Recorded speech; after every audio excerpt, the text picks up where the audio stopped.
अब जरा silk band सुन लेते हैं सर। आपकी कही हुई बात को सुनने के लिए वापस आपके पास आता हूं। संयुक्त मिलिट्री बैंड दस्ता सूबेदार तुल बहादुर थापा की कमान में 74 संगीतकारों का ये सुर संगीत।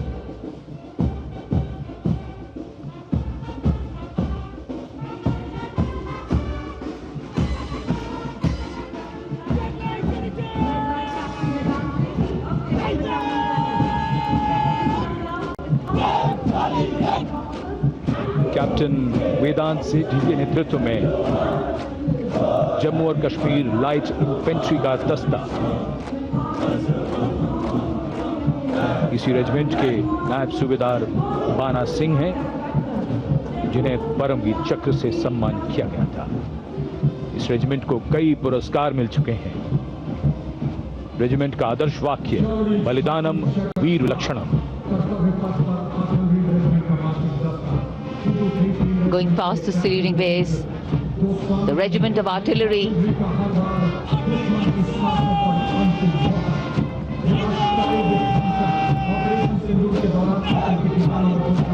A smart, sharp word of command by Captain Gajendra Goswami of 223 Field Regiment.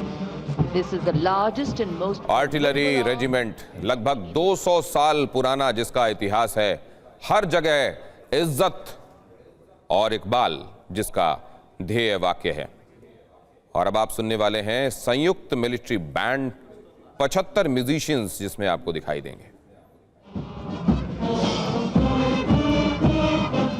And behind them, the combined military bands of the Bombay Engineers Group, Army Service Corps South and Army Medical Corps. Band is led by Subedar A.A. Khan of the Army Medical Corps. The band playing the tune Shere Jawan.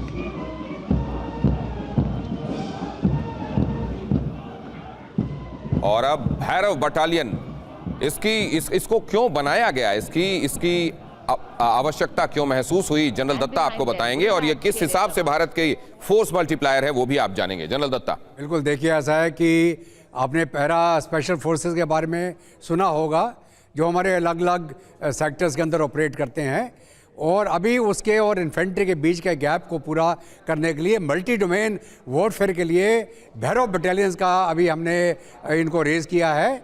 ये इनकी नफरी बहुत कम होती है, 250 जवान के करीब होते हैं, लेकिन इसके अंदर मल्टी डोमेन, इसके अंदर आर्टिलरी, इसके अंदर सिग्नल्स, इसके अंदर इन्फेंट्री के चुने हुए नुमाइंदे और जो इन्फेंट्री के घातक प्लेटून्स हैं उनके जवान भी लिए जाते हैं। इनके पास अपनी independent war fighting capability, drone capability, anti air capability, और ये हर एक टेरेन के अंदर ऑपरेट कर सकते हैं। तो ये और अब आइए सर नौसेना बैंड, आइए वो सुनते हैं। कर्तव्य पथ पर अब सामने आ रहा है नौसेना का ब्रास बैंड, सुमधुर लय, सामंजस्य और भव्यता को परिलक्षित करता हुआ ये दस्ता जय भारती की धुन बजाते हुए आगे बढ़ रहा है। नेतृत्व master chief petty officer musician first class M Antony Raj कर रहे हैं। सलामी मंच के ठीक सामने उपस्थित जन समूह को आह्लादित, उल्लसित, रोमांचित करते हुए भारतीय सशस्त्र सेनाओं के मैकेनाइज्ड कॉलम्स, मार्चिंग कंटिंजेंट और बैंड दस्ते। माननीय प्रधानमंत्री श्री नरेंद्र मोदी हमारे विशेष मेहमानों को जानकारी देते हुए इस राष्ट्रीय उत्सव सलामी मंच के सामने अब है नौसेना का marching contingent.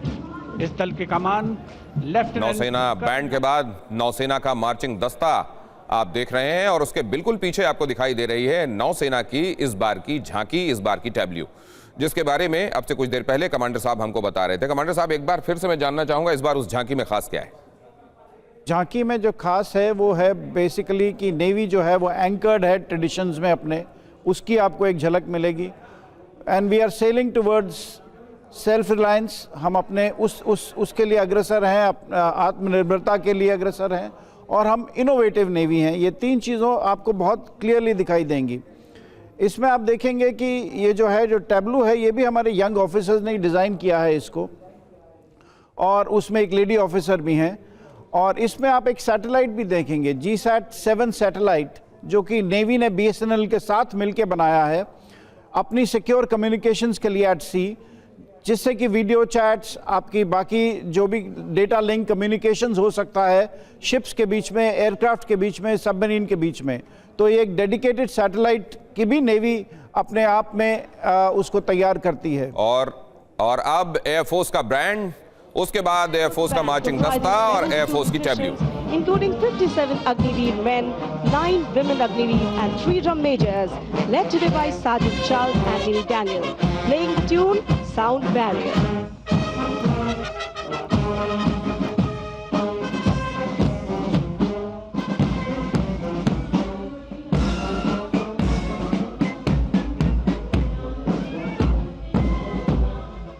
Following the band, approaching the saluting days is the Indian Air Force marching contingent comprising 4 officers and 144 airmen. And on top of the Kartavya Path, you can see the Sindoor formation now flying over the skies, comprising 2 Rafale, 2 Sukhois, 2 MiG-29, 1 Jaguar fighter aircraft of the Indian Air Force. Formation led by Group Captain Raghuvanshi. Contingent on Kartavya Path of the Indian Air Force led by Squadron Leader Jagdish Kumar. Other officers, Squadron Leader Nikita. इसमें जितने भी हवाई जहाज आए हैं सबसे पहले तो ट्विन इंजन एयरक्राफ्ट हैं और जैगुआर इन लीड है, सिंगल जैगुआर। देखिए इस बारी के ऑप सिंदूर में जैगुआर का बहुत ही शानदार प्रदर्शन रहा ऑपरेशनल रोड में, और Su-30s as well as MiG-29 upgrade जो यूज़ हुए थे, ये इनका प्रदर्शन तो ऑब्वियसली अच्छा था। और रफ़ाल का तो कोई जवाब ही नहीं है, रफ़ाल का पाकिस्तान के पास कोई जवाब नहीं है। तो भारतीय वायुसेना की शक्ति जो है वो हवा में प्रदर्शित करते हुए ऑपरेशन सिंदूर में कार्यरत जितने भी हवाई जहाज थे वो अभी दिखे हमें। अब तीनों सेनाओं की एक साथ झांकी, ये ज्वाइंट पावर, इसी बात का जिक्र और इस बात पर बहुत जोर भी है भारत के प्रधानमंत्री का। तीनों सेनाओं के बीच में सिंक्रोनाइजेशन, तीनों सेनाओं की ताकत जो पारस्परिक रूप से एक दूसरे को और ज्यादा बढ़ाने वाली होती है, और यहां उसकी झांकी भी आप देख रहे हैं। मैं चाहूंगा कि इस पर भी आप कमेंट जरूर करें कार्तिकेय काले सर। देखिए, जहाँ तक जॉइंटनेस का सवाल है वो अब एक इम्पेरेटिव है, उसके बिना हमारी फौज आगे नहीं बढ़ सकती है, और मॉडर्न वॉरफेयर में जॉइंटनेस की बहुत ही अहमियत है। तो इसको चलते हुए हम थिएटर कमांड्स की ऑलरेडी हमारी पूरी तरह से तैयारी चल रही है कि हम थिएटर कमांड्स बनाएं और जल्द से जल्द तीनों फोर्सेस की जो पावर है उसको हम कंबाइन कर सकें, हम वेस्टेजेस कम कर सकें।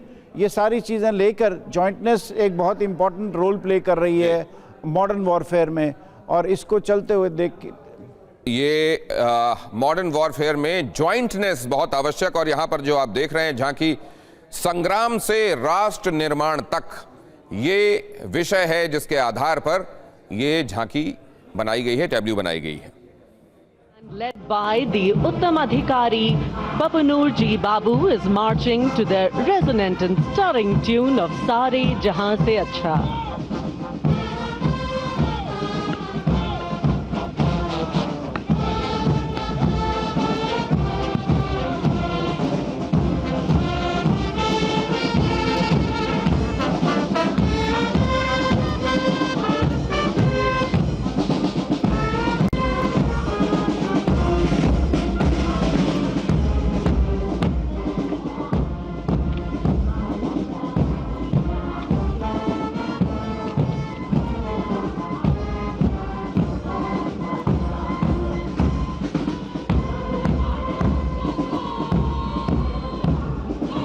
बैंड के बाद अब भारतीय तट रक्षक बल का दस्ता सलामी मंच के सामने। हमारे समुद्र के प्रहरी और इस दस्ते का नेतृत्व कर रही हैं कंटिंजेंट कमांडर ऋषि शर्मा। वयम रक्षामः, हम रक्षा करते हैं का ध्येय भारत की समुद्री शक्ति और सुरक्षा की प्रतिबद्धता के परिचायक ये सैनिक भारत के 11,098 किलोमीटर तक फैले समुद्र तट की रक्षा इनके कंधों पर। और अब डीआरडीओ की झांकी आप देखेंगे, उसकी टैब्ल्यू जिसमें आपको दिखाई देगी long range anti ship missile. Commander साहब, मतलब अब जहाज अपनी खैर मनाएं। देखिए, इंडिया एक सी पावर है और एक सी पावर के लिए जितनी ज़्यादा रेंज हम हो सके उसको हमें हासिल करना है। तो उसको चलते लॉन्ग रेंज मिसाइल जो है, सरफेस टू सरफेस मिसाइल, उससे हम दुनिया के जो दूर दूर तक हैं जहाज़, हम उसको डुबा सकते हैं। हम अपनी नेवी की जो कैपेबिलिटी है, अपनी पावर को एस्टैब्लिश कर सकते हैं। हाइपरसोनिक ग्लाइड मिसाइल, जरा इसके मायने समझाइए। हाइपरसोनिक इज मोर देन, इसकी स्पीड अप्रॉक्सीमेटली आप लगा लीजिए कि मैक 10 के आसपास है। एंड सबसे बड़ी बात ये होती है हाइपरसोनिक मिसाइल की कि जब वो इतनी तेज़ गति से चलता है तो उसको रोकना बहुत मुश्किल हो जाता है। दैट मीन्स आपको किसी भी हवा में चलते हुए टारगेट को मारने के लिए आपको एक मिनिमम रेशो चाहिए उसकी स्पीड और आपकी स्पीड के बीच में। यानी अगर उसकी स्पीड बहुत ज़्यादा है तो आपको डिफेंस के लिए जो है और ज़्यादा तेज़ मिसाइल की ज़रूरत है। 10 मैक की स्पीड सर, क्या 10 स्पीड होती होगी? मतलब 8000 आप लगा लीजिए 8 किलोमीटर पर सेकेंड। माय गॉड, 12,000 किलोमीटर प्रति घंटे की रफ्तार से मार करने वाली ये मिसाइल 1,500 किलोमीटर दूर तक कोई लक्ष्य हो उसको नस्तो नाबूद करने में सक्षम है मिसाइल। हाइपरसोनिक ग्लाइड मिसाइल इस बार की कर्तव्य पथ में 26 जनवरी 2026 की इस मायने में भी खास है क्योंकि यहां anti ship hypersonic glide missile भी आप देख रहे हैं।